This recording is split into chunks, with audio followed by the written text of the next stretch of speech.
talvez aquilo que a gente mais luta a vida toda, que é a tal da liberdade. Mas existem algumas camadas ali de liberdade. Explica um pouquinho qual que é a sua visão sobre isso. Então, a liberdade, eu acredito que, em um sentido estrito mesmo e completo, ela não existe. Não existem pessoas que sejam totalmente livres, do ponto de vista de que ela vai poder fazer tudo o que ela quiser em qualquer momento em relação a qualquer pessoa. Então, existe, pelo menos dentro de sociedades, civilizações, regras já bem pré-estabelecidas para que você possa realmente tomar suas decisões, mas dentro de um jogo com regras pré-estabelecidas. Então, dentro desse jogo específico, você pode tomar determinadas decisões, você tem certas alternativas. Inclusive, eu não considero, por exemplo, que uma pessoa que nasceu em um período ou em um local em que só há um modo de vida, por exemplo, que ela é livre ou que ela teve possibilidade de se questionar, justamente porque existe só um conceito pré-estabelecido que é dependente de um sistema coeso que faz com que essa pessoa sequer tenha, como eu poderia dizer assim, a possibilidade de conceber outro modo de vida.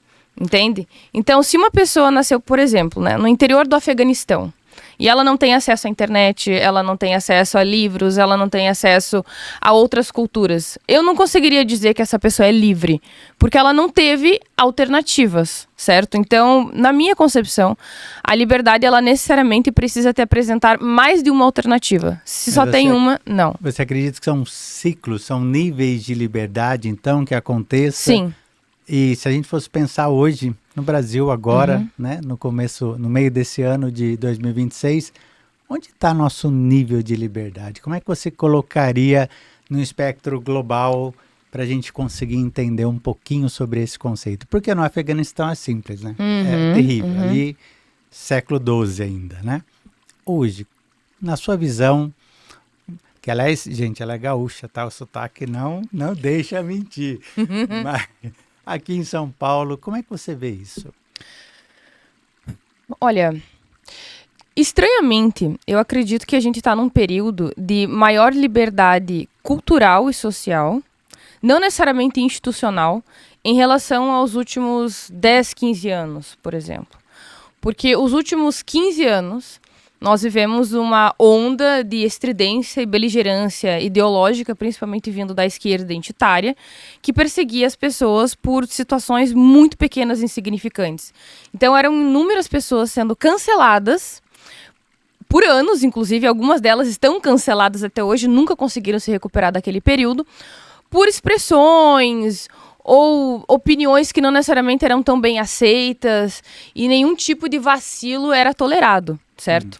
Hoje, eu acredito que a gente está colhendo, infelizmente, os frutos desse período. Porque até eu vou trazer o mito bem conhecido, né? A lenda, que é a história do pastor e do lobo, né? Olha o lobo, olha o lobo, olha o lobo. Quando o lobo chega, ninguém acredita, ninguém dá bola. E eu acredito que a gente está nesse período já, em que nós estressamos bastante com aquela estridência, com aquela beligerância toda dos anos anteriores, e agora quando o lobo aparece, as pessoas, infelizmente, não levam em consideração. Eu vou dar um exemplo, tá? Antigamente, eles criaram um conceito de que o criado mudo tinha uma origem racista. Eu lembro dessa história, é terrível, então, né? Para quem não sabe, é a história de que no período escravocrata, existiam os criados que ficavam do lado da cama, enquanto os senhores de engenho dormiam e tal, assim, e aí ele ficava mudo, esperando para ter que servir em qualquer momento. Isso foi inventado, certo? Isso simplesmente foi inventado, não existe nenhuma origem racista. E ainda que tivesse, eu acredito que o que importa é o uso corrente que nós temos hoje em dia. E basicamente isso se estabeleceu e as pessoas literalmente criaram racismo. Eu acho interessante porque essas pessoas, elas pioraram o mundo. Elas tornaram o mundo mais racista do que ele era até então. Sim. Né? Porque de alguma forma você fala assim, não, então calma aí, você não pode isso, não pode aquilo, não pode... E aquilo que para você não havia nenhum sentimento negativo... Agora tem, exato. Passa a ter. Então essas pessoas, elas acabaram piorando, enfeiando o mundo. Mas veja bem, esse foi um período em que qualquer vacilo não era tolerado. Agora nós estamos em outro período em que coisas realmente graves, ou no mínimo controversas, acontecem e ninguém mais se importa. Eu não sei se tu soube recentemente de um caso envolvendo um propagandista da campanha eleitoral do Renan Santos, que é o presidenciável. Não fiquei sabendo. Então, o nome dele é Bisotto, ele tem um canal no YouTube. Enquanto ele estava assistindo a Copa do Mundo, ele se referiu ao Vini Júnior como mono, que em espanhol significa literalmente macaco. Ele não falou isso uma vez, ele disse 2 vezes, vamos mono, vamos mono. A quantidade de pessoas defendendo ele, fazendo todo tipo de malabarismo e de articulação e de reinterpretação, jamais seriam feitos naquele passado. Não, e vamos combinar, comparação infeliz ou, no mínimo, mal intencionada. Porque você está dizendo assim, não importa se ele é jogador do Brasil, se ele não é, se ele está fazendo gol, se ele não está. O importante é a cor da pele dele. Não faz, é tão bizarro quanto a gente está no século XV e falar assim, não, tá certo falar uma coisa dessa. Né? E, inclusive, o que eu acho interessante nisso é que é realmente uma mudança no zeitgeist, digamos assim, né? No espírito da época. Há 15 anos, as pessoas inventavam racismo onde não existia. Literalmente, elas inventaram. Agora, quando existe uma expressão clara, explícita de racismo, as pessoas reinterpretam. Não é bem assim. Não é bem assim. Veja bem, não foi mal intencionado. E é interessante porque chamar um negro de macaco, na minha concepção, pelo menos, eu acredito que para a maioria das pessoas, é uma das formas mais simples e mais compartilhadas socialmente de se referir ao negro de forma pejorativa. Sim. Não existe outro termo mais tão compartilhado socialmente do que esse termo. Darwinista, você está dizendo assim, ó, esse aqui está aqui Isso, e eu tô aqui. Ele é uma criatura subhumana, entendeu? Ridículo, né? E o Vini Júnior, ele já chorou por causa de situações racistas.